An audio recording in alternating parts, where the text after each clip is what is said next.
I told her, "That's okay, ma'am. No offense taken." Miss Thomas said, "Is there any more of that meatloaf left?" "Yes, ma'am, sure is." "How about some okra and mashed potatoes too, Bud?" "Thank you, ma'am." "And does a glass of apple cider sound good?" "Yes, ma'am. Thank you, ma'am." "Okay," she said. "I'll have the same." Mr. Jimmy ordered a supper that was all the way different from mine, and Steady Eddie ordered one that was all the way different from his. No wonder you hear about rich folks going to restaurants once a week. This was great. Miss Tyler went away, and Miss Thomas started back on me.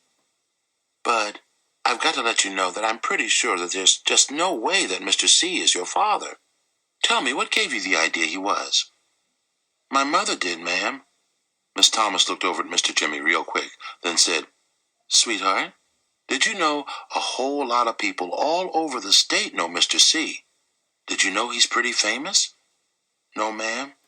"Ah, well, you know what I think?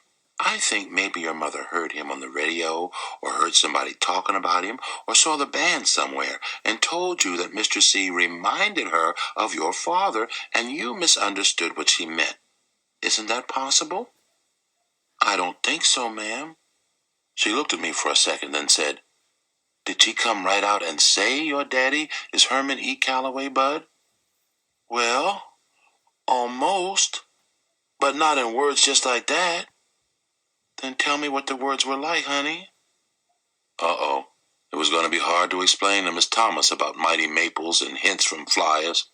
As long as I kept Herman E. Calloway being my father to myself, the whole thing made real good sense. But as soon as I tried to tell other folks about it, it seemed like maybe it was something some stupid kid had dreamed up, like it was wishing and hoping instead of something true and real.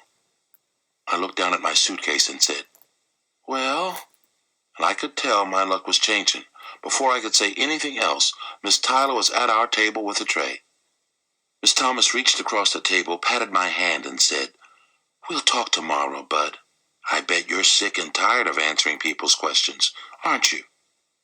I said, "Yes, ma'am, I am." But I did notice that she'd said tomorrow. That might mean they weren't going to try to send me back to Flint right away. Miss Tyler said, "Miss Thomas," and set a plate in front of her. Then said, "Mr. Jimmy," and gave him some food too. Then said, "Steady," and put his plate down so that it rattled a little. Then said, "And finally, the young gentleman," and put a plate crammed with food in front of me. It was the best meal I'd ever had, and when it was done, Miss Tyler brought me a dessert she called "on the house." It was a piece of warm sweet potato pie with some white fluffy stuff called whipped cream swapped all over the top of it. After I shoved the last crumbs of pie in my mouth and scraped up the last little dribbles of whipped cream, I looked around at the people at my table, and I couldn't help breaking out in a big smile. I didn't see it before, but now that I looked, I could tell that Miss Thomas must be the most beautiful woman in the world. When she talked, she moved her hands and fingers around, and the lights from the ceiling and from the little candle on the table would bounce off all them diamonds and spark up in your eye and make you feel like you'd been hit with some kind of magic fairy dust. Then you couldn't help but smile. All the while she'd hum, too. But hum doesn't seem like it's the right word for what she was doing. Most times I'd heard humming before, it was just an excuse for not being able to sing, or something people do if they didn't know the words to a song. That doesn't fit the sounds Miss Thomas was making. You couldn't help but look up and wonder if this was a real human being that was making these sounds. What her humming reminded me most of was that feeling you get when you walk barefoot on a railroad track, and for a long time before you can see it, you can feel the train coming right through the bottoms of your feet. Her humming started slow and easy at first, but then, just like you could feel that train shaking from somewhere far off, after a while, Miss Thomas's humming made you feel like something big and strong was passing right by you, and everything on you was getting rattly and shaky and about to get shook loose. It made you want to drop your fork and grab hold of something solid. From hearing just this little bit of humming, I could understand why Mr. Jimmy didn't call her a singer. Singer wasn't a big enough word to take in the kind of music that was jumping out of Miss Thomas's chest. And I didn't notice before how funny Mr. Jimmy was. The stories he was telling about traveling around the country with Herman E. Calloway had us all laughing so much that even the nosy people at all the tables near ours quit eating and were busting their guts and throwing their 2 cents into the stories. The only table that was quiet was where the dusky devastators were sitting. It seemed like Herman E. Calloway could make it so you just wanted to sit and watch your hands with a sad look on your face. And I hadn't noticed before how nice Steady Eddie was either. He talked out of the side of his mouth and kept his eyes kind of blinked halfway down, especially when Miss Tyler would come to our table to see if we were all right, which she did a lot.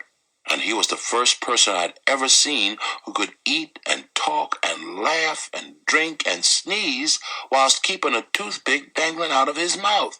No matter what he'd do, that toothpick always stayed dancing just below his mustache.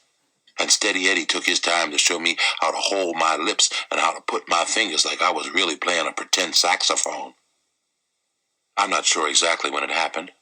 If it was when I was scraping up the last little drops of melted whipped cream, or if it was when Miss Thomas's fingers got to flinging all that magic fairy dust. But sometime whilst I was sitting in the sweet pea, another seed got to sprouting. Sometime in that smells like heaven place, another mighty maple started digging down its roots and grabbing hold. 1 second, I was laughing my head off, and the next second, I was feeling very surprised.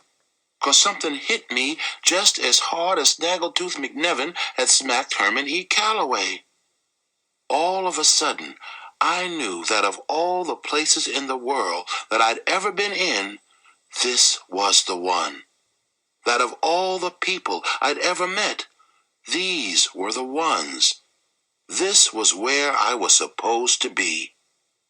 And Herman E. Calloway could kiss my wrist if he thought he was going to scare me out of this.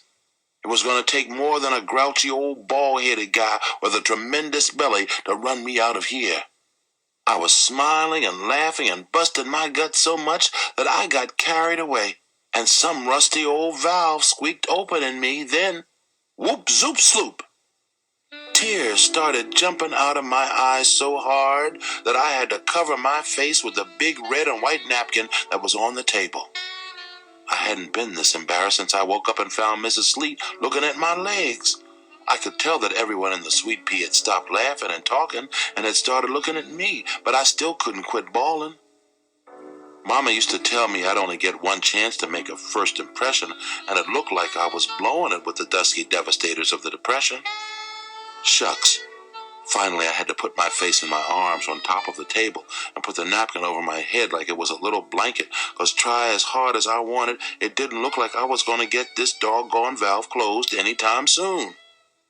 I felt Miss Thomas's hand come up under the napkin and rub real soft and slow back and forth over my head.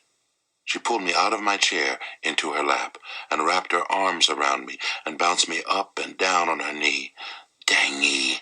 I'd never have any kind of reputation with the band now. The only thing I could do was hang on to the napkin and try to make it so folks wouldn't notice how wet my face was. She said, so quiet that I was the only one who could hear it, "Okay, baby, okay. I know, sweetheart, I know." Then she started humming again, and with my ear mashed up against her chest, it felt like all my bones and muscles quit doing their jobs. It felt like something as big as a steam locomotive engine was chugging right past my ear. I wasn't sure if it was her lips or her hand, but something whispered to me in a language that I didn't have any trouble understanding. It said, "Go ahead and cry, bud. You're home."